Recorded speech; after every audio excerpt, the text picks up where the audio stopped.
How to find download your information settings on Facebook mobile. Hello guys, in today's video I'm gonna show you how to find download your information settings on Facebook mobile. First thing, go to Facebook and now click these three lines here in the top corner and go down, click settings and privacy, and now settings, and go down again until you find this one, download your information.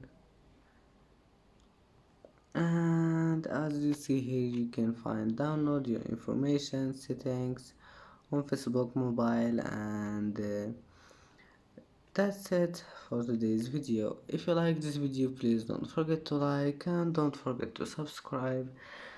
And thank you for watching this video until the end. And then see you in the next video.